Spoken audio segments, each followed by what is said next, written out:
Now, the greatest radio shows of all time. Suspense. The Shadow Node. Washington calling David Harding, counter-spy. Classic radio theater. The Great Gildersleeve. Fibber McGee and Molly. Dragnet. Gunsmoke. The Lone Ranger. Now, step back into our time machine with your host, Wyatt Cox. Good evening, friends of the Inner Sanctum. Jack Webb as Sergeant Joe Friday in an episode of Dragnet going back to December 1st, 1953. This episode is entitled The Big Odd.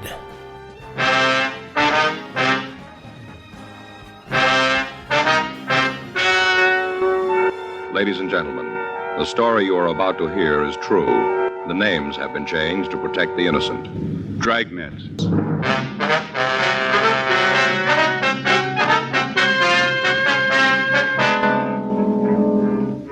You're a detective sergeant. You're assigned a robbery detail. A gang of truck hijackers has been working in your city. They've stolen 14 loaded trucks. They've kidnapped and beaten one of the drivers. There's no clue to their identity. Your job? Get them.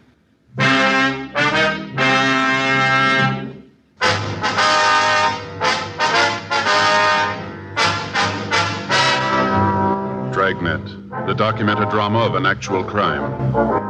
For the next 30 minutes, in cooperation with the Los Angeles Police Department, you will travel step by step on the side of the law through an actual case transcribed from official police files. From beginning to end, from crime to punishment, Dragnet is the story of your police force in action.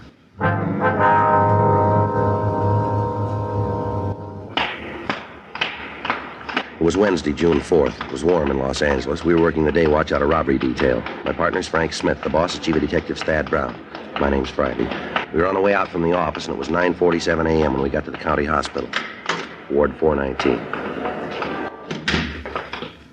Hi. Mr. Gilmore? Yeah. I know you guys? No, sir. We're police officers. This is my partner, Frank Smith. My name's Friday. I do, sir. Hello.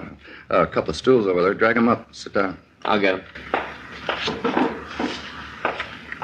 Here you go. Thanks. How do you feel, Mr. Gilmore? Rough. Real rough. Feel like I've ridden 50 miles in the back of a ready-mixed cement truck. Weren't for the pills they'd be giving me, I think I'd go off my rocker. Mm-hmm. You want to tell us what happened? Yeah, as much as I can remember. Only goes so far, then there's a room full of black. If you'll tell us what you can, please. Yeah. Yesterday, that's when it was. Yes, sir. Yesterday morning. I checked in for work. Had a load I was going to take over to Phoenix. Supposed to shove off about 10:15. Did you know what you were carrying? Yeah, I saw the waybill. Some of the stuff they were loading. Used furniture, didn't make any difference to me. They load the truck and I'll drive it. Uh-huh. I went across the street. Little coffee place over there. Got my backing bottle filled and came back. By that time, they had the truck loaded. I signed the waybill in the office and went out and got into the truck. The two guys were waiting for me. They were in the cab of the truck, then? Yeah, sitting there, kind of scrunched down so you couldn't even see them from the outside. Yes, sir. As soon as I opened the door, one of them had a gun pointed at me.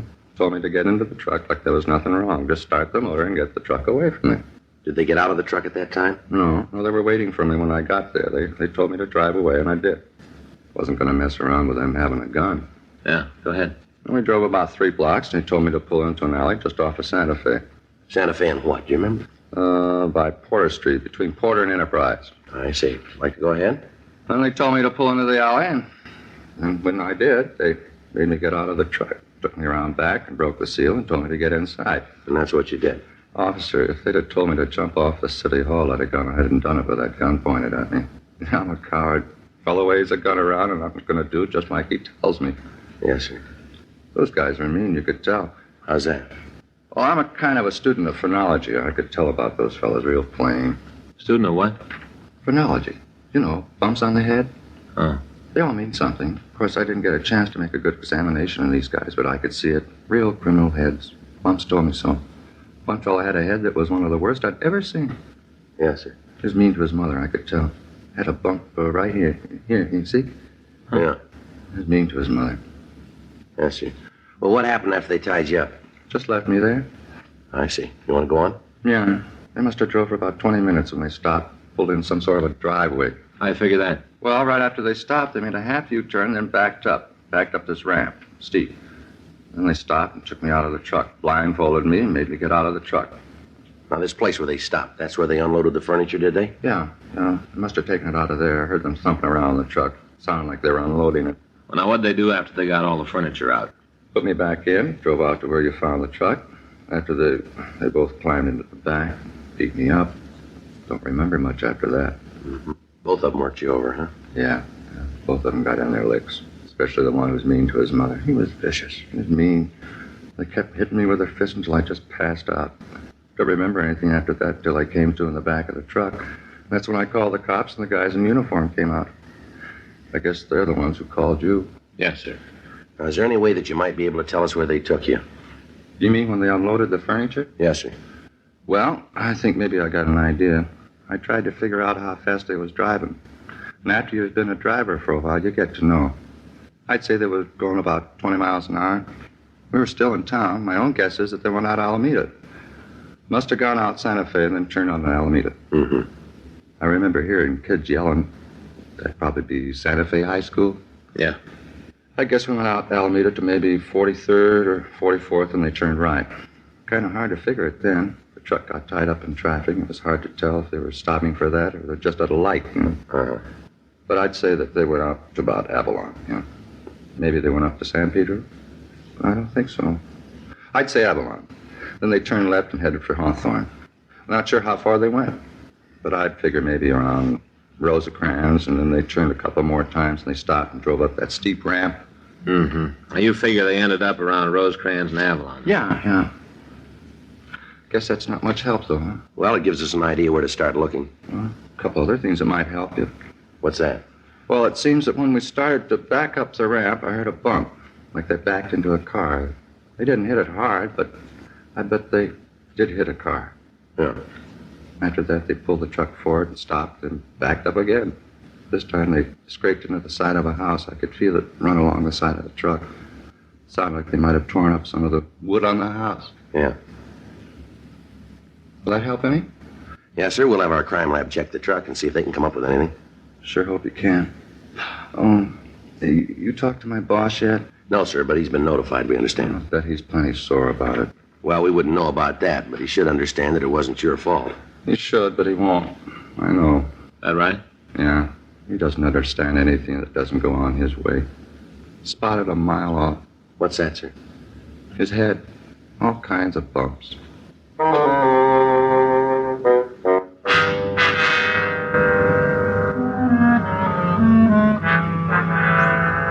10:06 a.m. We continued to question the victim, Russell Gilmore. He gave us descriptions of the two men who'd kidnapped him. He also told us that at one time he heard one of the men call the other by the name Leo. Further, he told us that when the two bandits had taken him from the truck, they'd placed him in a garage. He was able to feel the wall, and he said that he was sure it was a plaster wall, inasmuch as he could feel the studs and the wire holding the plaster. He said that at one time he heard a woman come out of a house and say something to the thieves while they unloaded the truck. He told us that the garage wasn't very large because there was no echo on the sounds that were made in the building. We called the office and got out a supplementary broadcast on the thieves carrying their descriptions. 10:40 a.m. Frank and I left the county hospital and drove over to Central Station. We went up to the crime lab and talked to Ray Pinker. On the right rear fender, we found evidence that the truck had hit a car. Lifted some paint chips. Got them here. Uh-huh. Looks like a blue car, huh? Yeah. I checked the paint with a Ditzer Production color book. Here, I'll show you. We got all the paints cataloged by color. Uh-huh. Here. This is the one. Yeah, but Ray, there are a lot of blues here. How can you be sure this is it? Well, here. You see they got a color patch on each page in the book? Hole in the patch? Oh, this little hole here, huh? Mm-hmm. Well, we just put this chip we lifted from the truck in the hole. Now lay it down. Get this lamp. There. Color matches. Got them the same light, and you can see they're the same paint. Huh. Look at that, Joe. Same. Yeah, I see. Well, what do we got out of it, Ray? Car the truck hit was a 1953 Hudson Jet. It was a single-tone car. You know, the top color matches the body color. Yeah. You can only use this on one-color cars unless you got a special order. Uh-huh. Did you find any house paint on the side of the truck, Ray? Yeah. Over here. Might be able to do a little better on that for you. Uh-huh. House the truck ran into is about 36 years old. Might be a little more than that, but it's right around there. How could you come up with that? Been painted 18 times. Figure once every 2 years, you come out with 36. Yeah, but how do we know it's been painted every 2 years? We don't, Frank, just guessing. But the layers of paint are pretty even. Might indicate they did it regularly. You know, didn't let the paint go too far before they redid it. Oh, yeah. Here are the chips of the house paint. Here, I'll put one of them under the microscope. Here, take a look, Joe. Okay. You see okay? I haven't got a... Wait a minute. I'll adjust it. Yeah. I see what you mean. Well, you notice the first coat was a cream white. Mm-hmm. And they stuck pretty much to that for the next half dozen paint jobs. Then they changed to a barn red. Then to a green, then back to cream white. That goes on for 3 layers, and then to the blue that's on it now. Yeah. Mm-hmm. Well, Ray, if we find the house, can you tell us if it's the same one? Shouldn't be too hard. Aren't many of them around. Well, how many?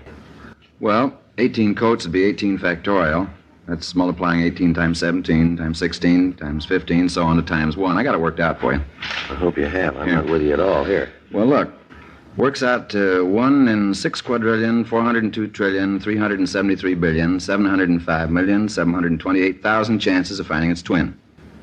Oh, that's pretty long odds. Well, if every man, woman, and child on the face of the earth owned 10 houses apiece, there wouldn't be another one like it.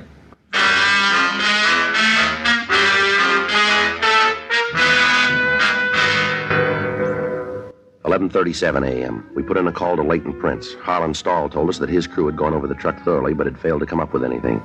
We contacted the stats office and asked them to make a run on the M.O. that the thieves had used. They told us that the results would be ready for us late in the afternoon. We contacted hit and run detail, but there'd been no reports that could have been the car that the truck had hit. We went to the office and got a large map of the city. Then we drove out to the county hospital to talk to the victim again. We asked him to trace his movements while he'd been held prisoner in the back of the truck. He drew a line down Santa Fe Avenue, up to Alameda, then over to Avalon Boulevard on 43rd Street. From there, he traced the streets down to Rosecrans Avenue. He drew a circle on the map centered on the intersection of Rosecrans Avenue and Avalon Boulevard. He told us that we'd find the house we were looking for inside the circle. Before we left him, we made arrangements for the mugshots to be taken to the hospital for him to check for a possible identification of the suspects. 12:40 p.m. We contacted Records and Identification Division and asked them if they'd had any luck on running the name Leo. We were told that they had 3 possibles for us. The addresses on the packages were not in the area that had been circled by the victim, Russell Gilmore. We got in touch with Lieutenant Jack Smyers and filled him in on the developments.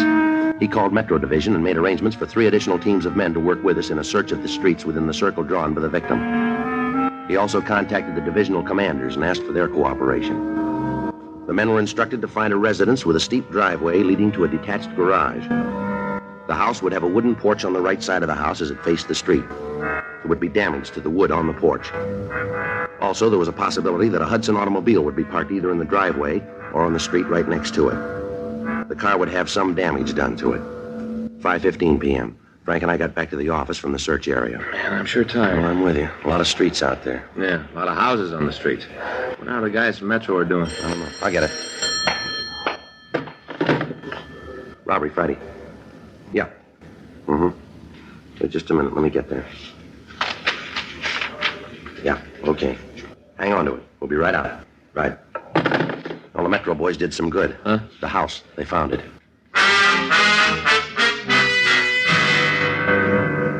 The address given us on the phone was 1486 Cedar Street down in Compton. It took us 35 minutes to get out there from the city hall.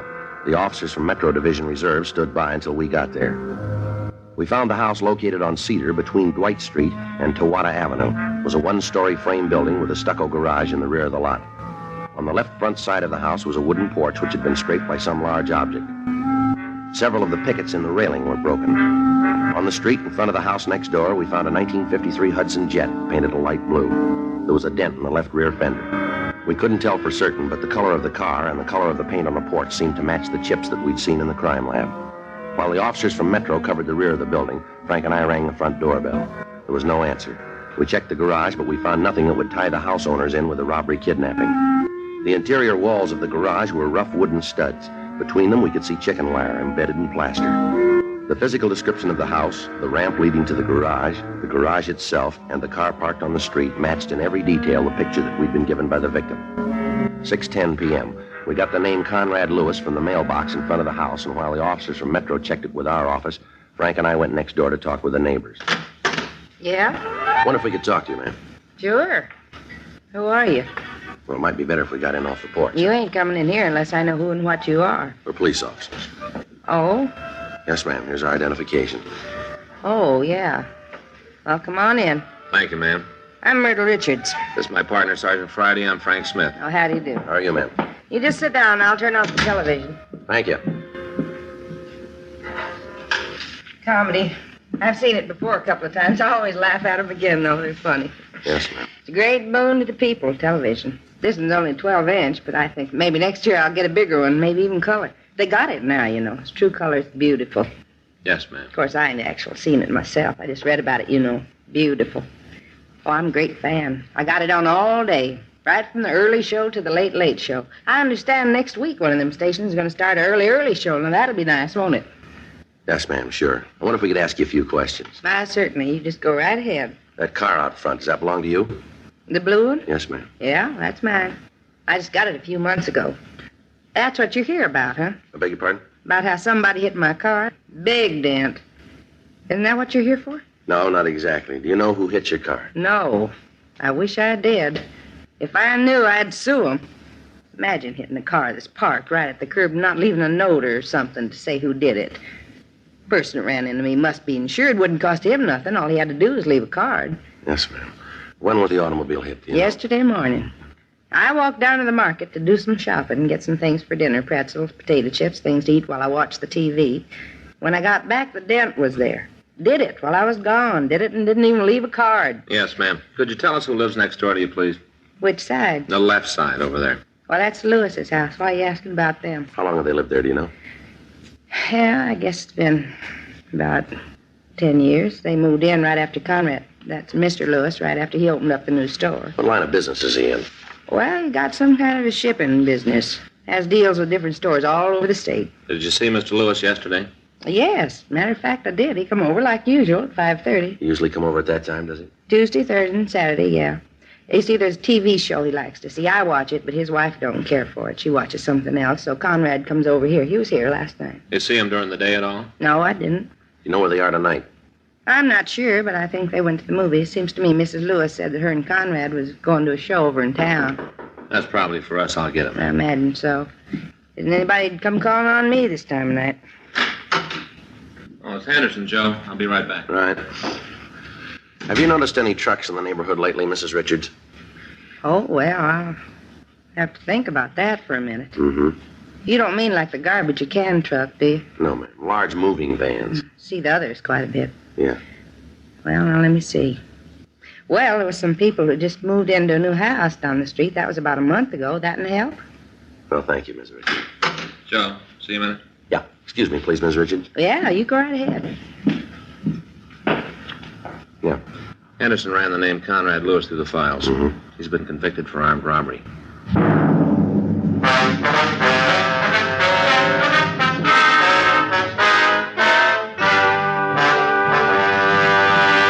You are listening to Dragnet, the authentic story of your police force in action. December 1st, 1953, Dragnet on Classic Radio Theater with Wyatt Cox. Now on Classic Radio Theater with Wyatt Cox, a little more Dragnet, December 1st, 1953.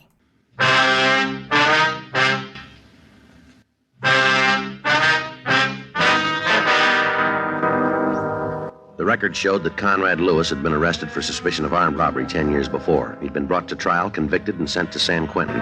He'd served 6 years, and then he'd been released. He was not on parole at the time. Frank and I parked our car down the street from Lewis's house, and we waited for him to return. At 10:57 p.m., we saw a dark-colored Lincoln sedan turn onto the street and swing into the driveway of the Lewis residence. A man and a woman got out of the car and entered the house. Frank and I waited a few minutes, and then we walked up to the front door and rang the bell. Yeah? You Conrad Lewis? Yeah, that's right. Who are you? Police officers. Like to talk to you. Sure, come on in. What's this all about? Something wrong? Do you own a truck? A truck. Do you own one? No. You mind telling me what this is all about? Can you account for your time since Monday night? Why? Can you? Look, I don't know what this is all about, and I'm not going to tell you a thing until you let me know what you want. Now, what do you want? The answers to those two questions.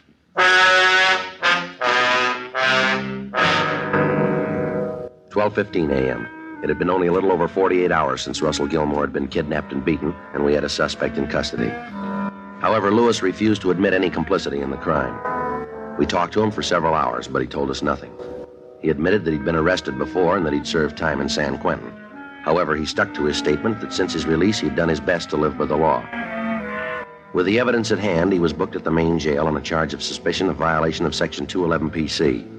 The conclusion of Dragnet, December 1st, 1953, when Classic Radio Theater with Wyatt Cox continues. But first, these important messages from your favorite station.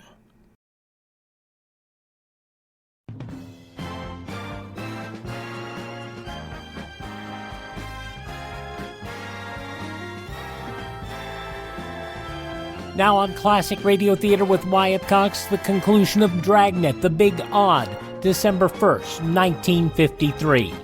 We obtained the keys to his place of business, and Frank and I went out to check it. It was a large wholesale store selling used furniture. A search of the premises failed to turn up any of the stolen merchandise. While Frank went through the stock rooms, I checked the business ledgers. Nothing back there either, Joe. How'd you do? Well, according to these, Lewis does a big shipping business. That's what the woman next door told us. He's been making shipments up to Oakland regular. Books tell what they were? Yeah, right here. He's been sending large lots of used stuff to a place on MacArthur Boulevard. There's a whole list of it here. Tables, living room sets, TV sets. Better get in touch with the police up there and have them check this place out, huh? Yeah. Without that stolen property, we're not going to have a very good case against him. You got the address of the place up north? Yeah. Let's go back to the office and get a call in. Right. Sure hope they come up with the answers. Well, if they don't, we might be in trouble. Yeah? The DA's office is liable to throw the whole thing out. Thursday, June 5th, 8:20 a.m. We put in a call to Captain of Inspectors Tony Bolger in Oakland and asked him to check on the recipient of the furniture shipment from Lewis. We also gave him as detailed a description of the stolen merchandise as we were able to obtain. In the meantime, Lewis had been admitted to bail and was released. Thursday, 11:15 p.m. Frank and I got back to the office from checking a lead on one of the suspects who'd driven the truck. I got it. Robbery Friday. Yeah. Yes, it is. All right. Tony Bolger from Oakland. Let's hope we called it. Yeah, Tony. Yeah? Well, what'd he say? Well, that's the way it looked from here. What? Yeah, right. Okay, thank you. How about it? When he talked to the man who bought this stuff, he's clean. How about the merchandise itself? It's all stolen.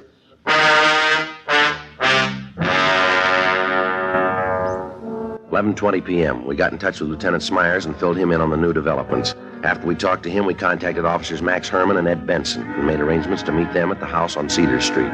It took us less than half an hour to get out to Compton. The other officers were there by the time we arrived. While they covered the back door, Frank and I went up to the front. You think he knows it's us? I don't know. Try it again. Well, the car's in the driveway. We know he's in there. Wait a minute. Sounds like somebody's coming now. Yeah? What are you doing out here? Aren't you guys ever going to get off my back? Mind if we come in and talk?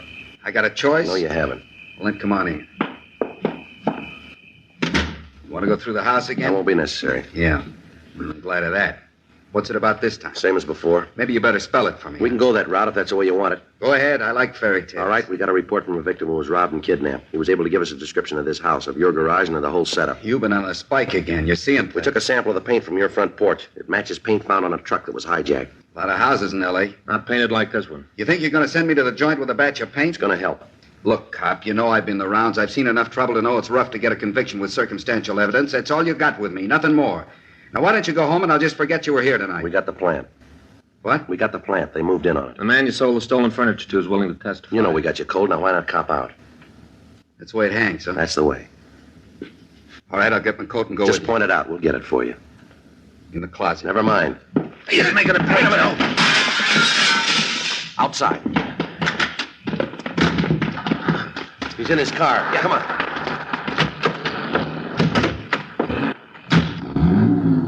He's heading down toward Rosecrans. Better hit the siren. Right.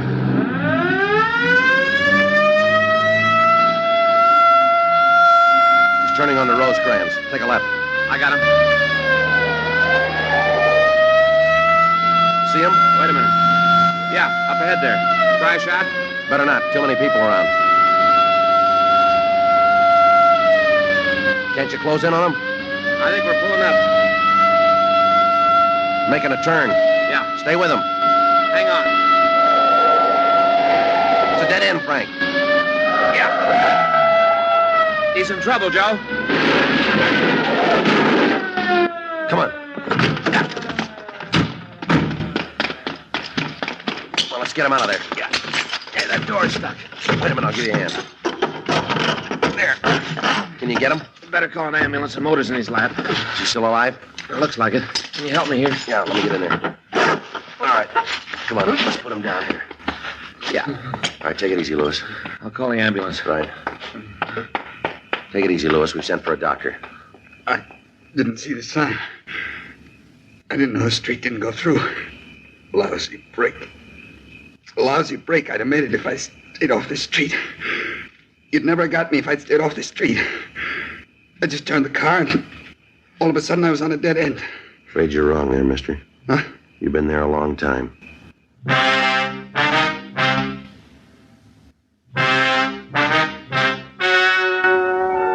The story you have just heard is true.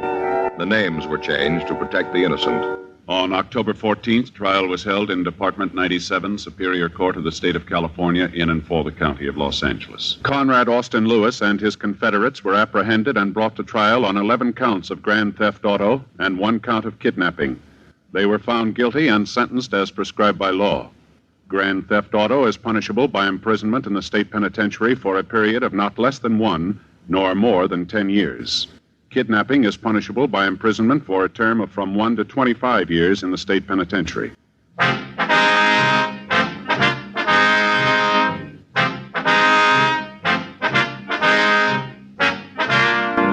You have just heard Dragnet, a series of authentic cases from official files.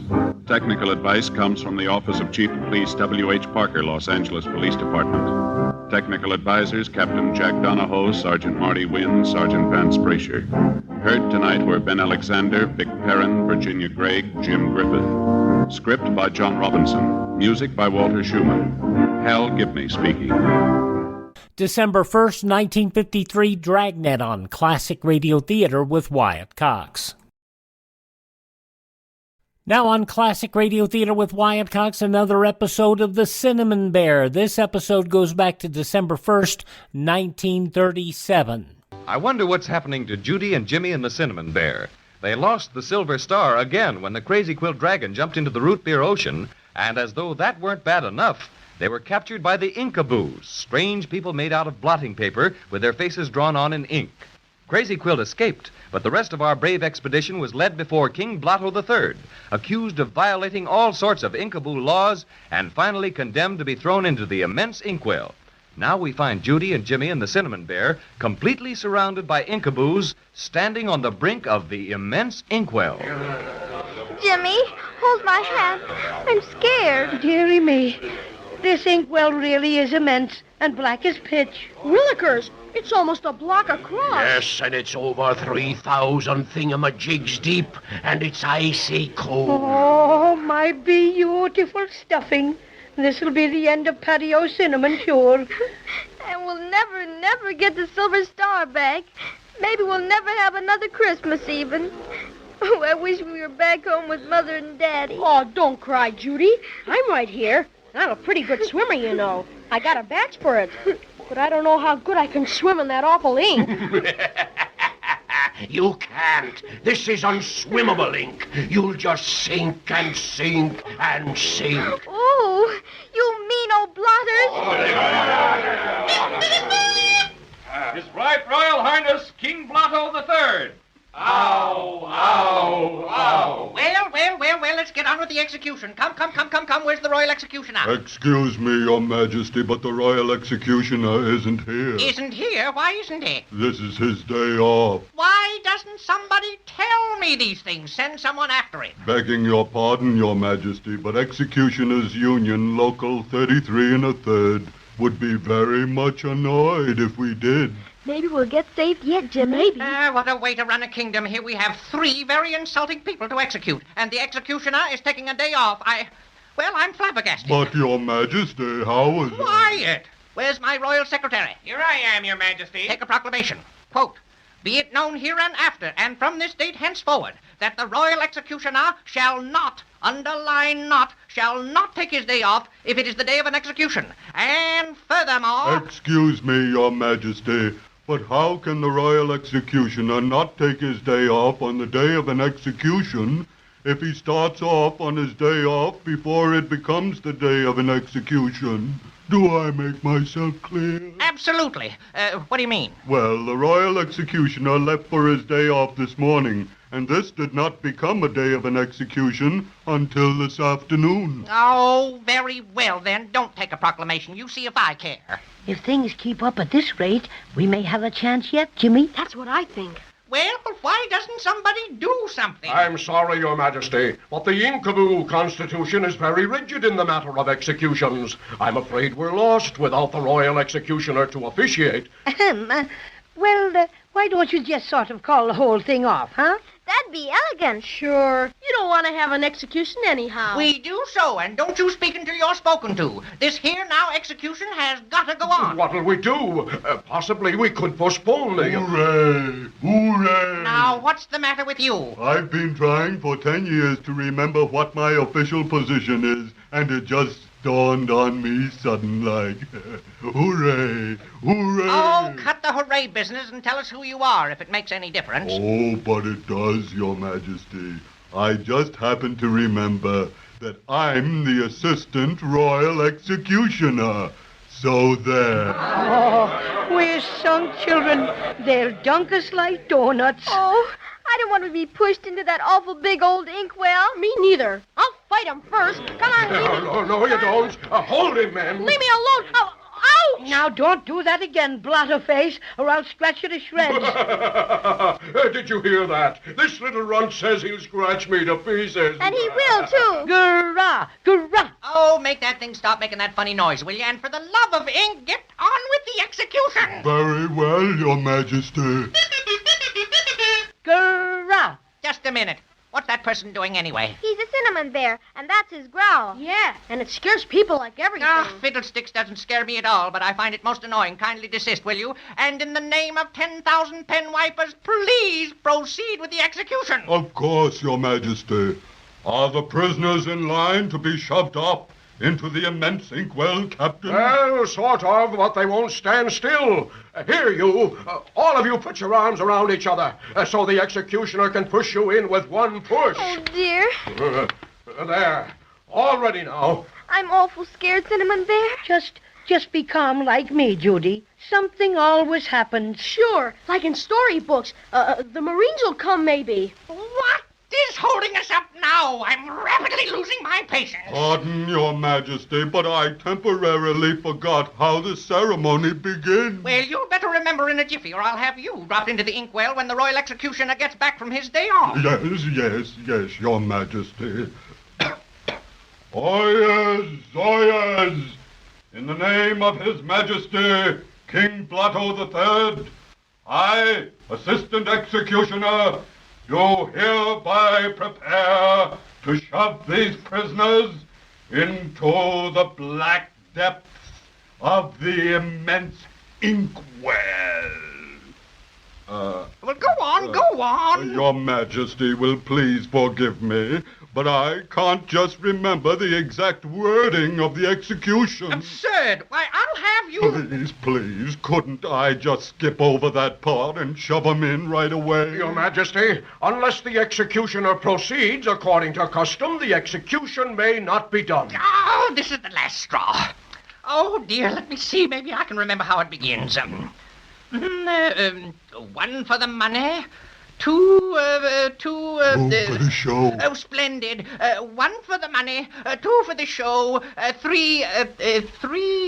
Jimmy and I know that one. You bet. It's 1 for the money, 2 for the show, 3 to make ready. No, don't, Jimmy. You're just helping him throw us in this awful inkwell. Jiminy Crickets, I forgot. Your Majesty, I remember it all now. May we proceed with the execution? By all means, and make it snappy.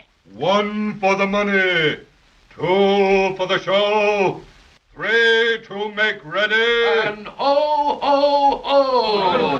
Who interrupts our magnificent ceremony of execution? Why, it's the Crazy Quilt Dragon. Where? I see him, and bless my stocking if he hasn't got reinforcements. Hooray, we're safe! Company, prepare to defend yourselves. Crazy Quilt's got a company of scissor soldiers. They'll cut the inkable blotters to pieces. Swell. Let's try to get through and meet Crazy Quilt. We can't. We're completely surrounded by these awful inkaboos. They're going to try and hold us.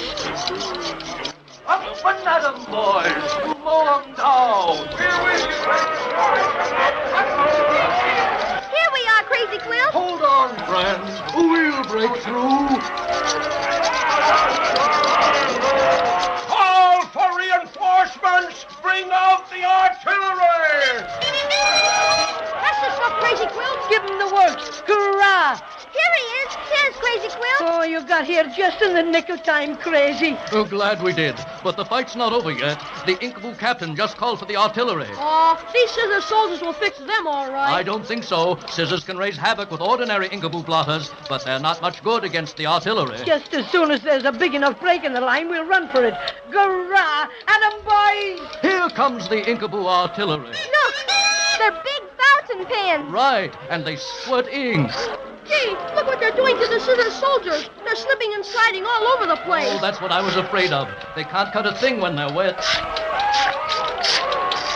Oh, hooray! There's a break in the Inkaboo line. Come on, let's run for it. All right, but where'll we go? We can't just run and run. Of course not. The Inkaboos will catch us. Well, just keep running. I think I know a safe place. Where's that? The root beer ocean. We'll all jump in, and the Inkaboos won't dare follow us, because they'd get soaked and fall to pieces. Wonderful, Crazy Quilt. Let's run even faster. Yes, but what about Cinnamon Bear? He can't jump in the root beer ocean. Mercy, no. It would be the end of me and my extra special stuffing. Don't worry about that. You can all climb on my back, and I'll swim you. Crazy Quilt, you're a lifesaver. Oh, not yet, I'm not. We've still got to make it to the beach. Let's go.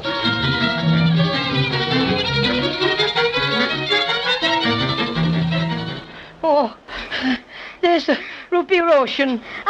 I was afraid we'd never make it. Oh, gee, here come those Inkaboos. All right, up on my back, all of you. Okay, Crazy Quilt. I'm on. How about you, Jimmy? Right behind you, Judy. Me too. All set for the takeoff? All set, Crazy. Then here we go.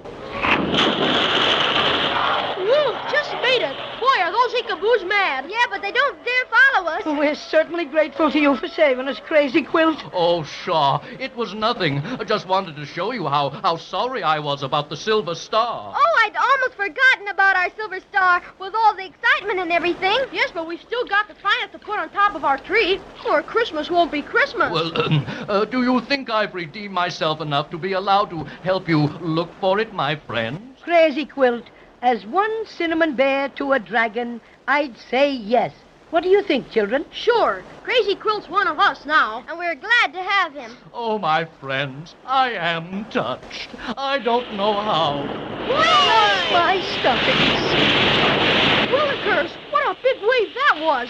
Are you all right, Cinnamon Bear? Dunky, dunky. Jimmy, look, over there. Isn't that our Silver Star? Oh, sure enough. It's floating on top of the root beer ocean as nice as you please. Eureka! Swim over that way, Crazy Quilt, so Jimmy can reach out and grab it. Right you are, Skipper. Now, just a little closer, Crazy Quilt. Ooh, what's that? Wow, it's a big whale. A blue and white polka dot whale. Odds bodkins, it's Wesley, the Wailing Whale. And he came up right between us and our Silver Star. And he sees it, too. And he's opening his mouth. Oh, he swallowed it right up. Well, if it isn't one thing, it's another. This is certainly a pretty pickle for our young friends. No sooner do they escape the Inkaboos and find their precious Silver Star floating serenely on the root beer ocean, but a blue and white polka dot whale with an appetite has to come along and gobble it up. Let's listen next time and see what happens. Never can tell, you know.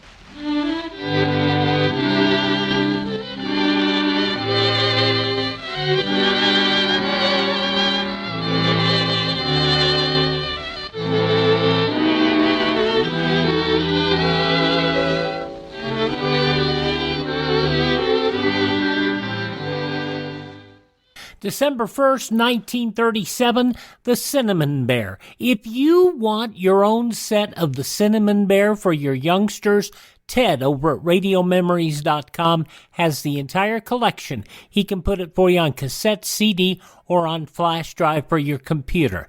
Check it out, RadioMemories.com, and tell Ted I sent you by. RadioMemories.com. Thank you so much for making us a part of your day. Hope you will visit my website, classicradio.stream. There you can stream our shows on demand, learn more about building a classic radio collection of your own. You can find our podcast sites that have our shows available for download that we air here. And, of course, you can contact me. You can find our social media links. And, as always, if you'd like to help support our program, you can buy me a coffee. The Buy Me a Coffee function doesn't buy me coffee.